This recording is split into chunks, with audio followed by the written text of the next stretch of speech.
The first scream shattered the silence of the abandoned warehouse like a blade dragged across steel, echoing through the broken windows and rattling the dust in the air. A young girl stumbled into view, her small hand clenched tightly in the grip of a barefoot boy whose ribs showed even through his thin shirt, both of them running for their lives as two men thundered behind them with fists clenched and rage in their eyes. At that moment, the world was nothing but pounding footsteps, desperate breaths, and the wild hope that maybe, just maybe, they could make it out alive.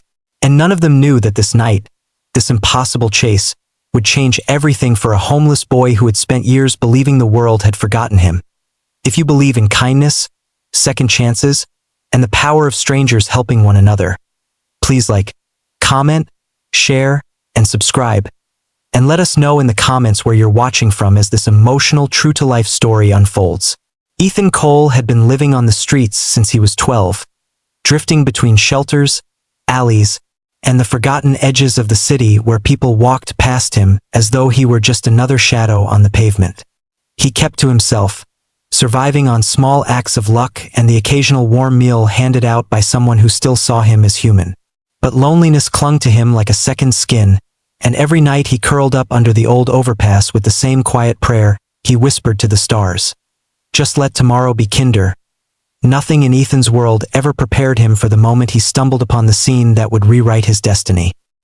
He had been searching the abandoned factory district for scrap metal he could sell when he heard the muffled cries of a young girl coming from inside the shattered husk of an old warehouse.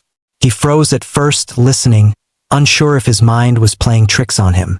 But when the cry came again, sharp, terrified, real, his legs moved before he could talk himself out of it.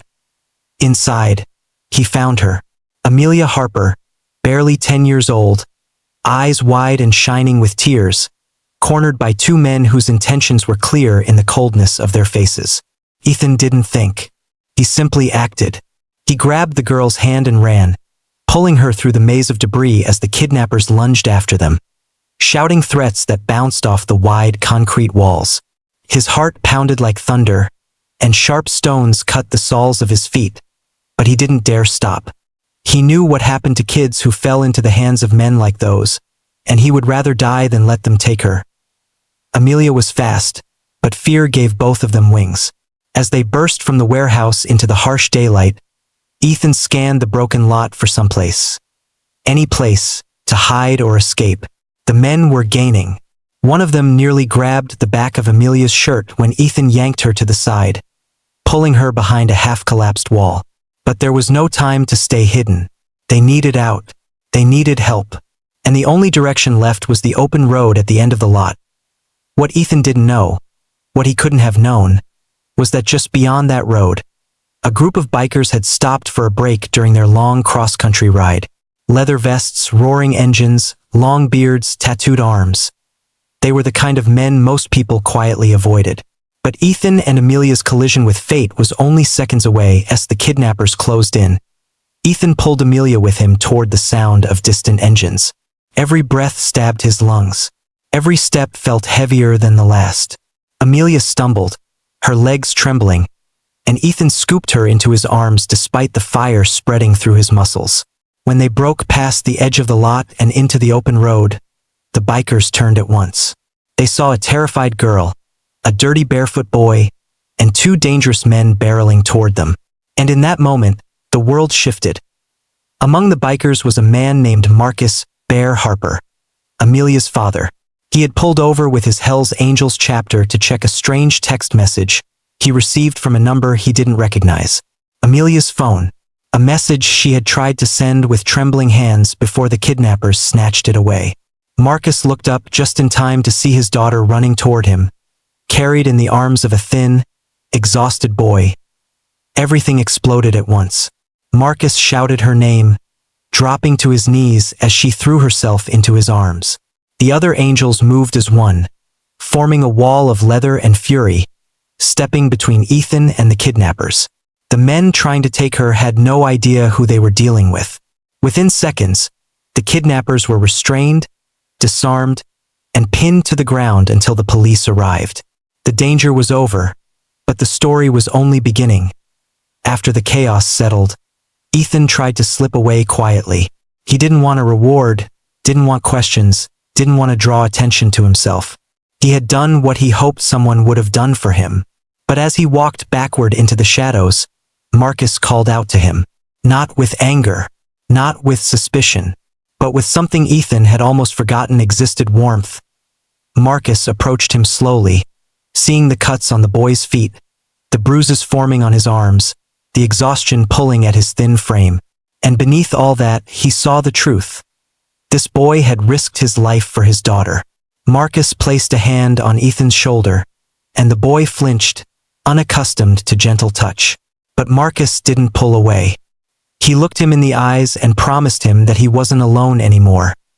The angels insisted he come with them. At first, Ethan resisted. He didn't trust anyone, least of all a group of strangers whose imposing looks made him nervous. But Amelia held his hand and wouldn't let go. She had felt the strength of his courage, and she trusted him. That trust was enough. When Ethan arrived at the angels' compound, he expected harshness, judgment, or coldness. Instead, he was met with hot food, warm blankets, and a medical kit being opened without hesitation. A place at the table was set for him before he even sat down. These men, feared by many, showed him more kindness in one day than the world had shown him in years. That night, Marcus asked him where he lived. Ethan looked down at his hands and admitted that he didn't live anywhere. The angels exchanged glances, sad, angry, determined glances, and in that unspoken moment, Ethan's life changed forever.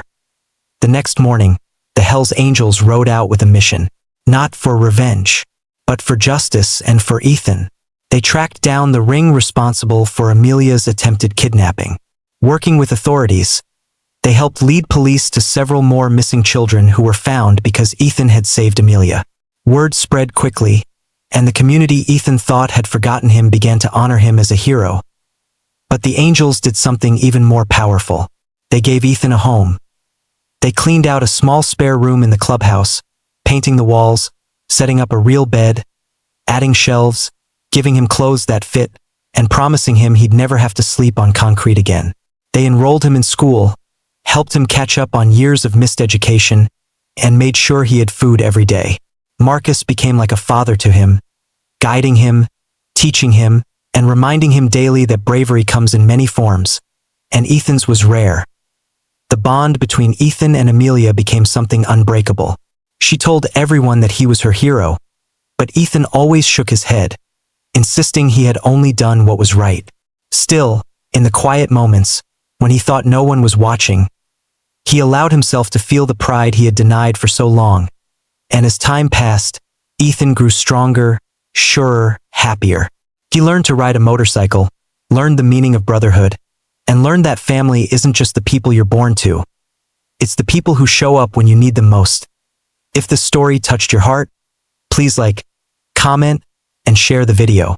Your support helps these stories reach more people who need hope today.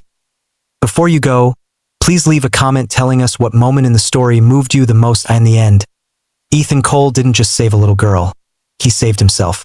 And the Hell's Angels didn't just rescue their own. They proved that even the toughest men can have the biggest hearts, and that sometimes the family you find is the one that finally teaches you what love truly feels like.